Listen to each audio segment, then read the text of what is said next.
Hello friends, இன்றைக்கி நம்ம சேனலில் நம்ம என்ன பார்க்க போகிறோம்னா குஜராத் கிர் வகையைச் சேர்ந்த மாட்டை பற்றி தான் நம்ம பார்க்க போகிறோம். இந்த மாட்டோட நெற்றி பகுதி நல்லா அகலமாக பார்க்குறதுக்கு லுக்காக இருக்கும். இதோட காதெல்லாம் வாழை இலை மாதிரி நல்லா வளர்ந்து கீழே தொங்கிக்கிட்டு இருக்கும். கொம்பு பார்த்தீங்கன்னா கொம்பு வேறு லெவலில் தடிமனாக இருக்கும், உறுதியாக இருக்கும். இந்த மாட்டை நீங்கள் பார்த்தீங்கன்னாவே தெரியும் இந்த மாடு என்ன ஹைட்டு, என்ன வெயிட்டு, என்ன வாட்டஞ்சாட்டமாக லுக்காக இருக்குன்னு.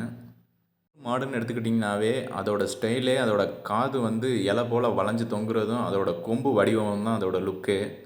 அதோட ஹைட் அண்ட் வெயிட்டு தான் எப்போவுமே அதுக்கு மாசாக எடுத்து கொடுக்கும். கிர் மாட்டுக்கு நிமிர்ந்து நின்றுச்சுன்னா 2 மீட்டர் உயரம் வர இது வளரும்.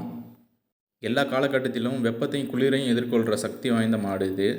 நோய் எதிர்ப்பு சக்தி அதிகமாக உள்ள மாடு இது தான். உழவு வேலைக்கு வட மாநிலங்களில் இந்த மாட்டை அதிகமாக பயன்படுத்துகிறாங்க. கடந்த வருஷம் 2025 இந்த காளையோட விலை நிலவரத்தை தோராயிரமாக பார்த்தோம்னா 1 வயசுலேருந்து 2 வயசுக்குள்ளே உள்ள காளைகள் மட்டுமே 60,000லேருந்து 1,50,000 லட்சம் வரைக்கும் இதோட விலை மதிப்பு அதிகமாகுது. நல்ல இனப்பெருக்க கிர் காளைகள்லாம் வாங்குறதுக்கு 3 வயசுலேருந்து 5 வயசு வரையும் செலக்ட் பண்ணுவாங்க. அந்த 3 வயசுலேருந்து 5 வயசுக்குள்ள கிர் காளைகள் 1,50,000 லட்சத்துலேருந்து 3 லட்சம் வரைக்கும் மிக உயர்தர இனங்கள்லாம் ரேட்டு போகுது. அதிகபட்சமாக இந்த காளைகளோட மதிப்பு 5 லட்சம் வரை உயரப்படுது.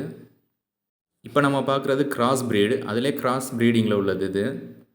இந்த காளையோட உடல் அமைப்பும் இன வரலாறும் கொஞ்சம் வித்தியாசமாக இதிலே காணப்படும். இந்த கிர்ரோட காதுகள் நார்மல் மாட்டுக்குள்ள காதோட சைஸ் மட்டும்தான் இதுக்கு இருக்கும். ஏன்னா இது கிராஸ் ப்ரீடிங்லேருந்து எடுத்திருக்காங்க.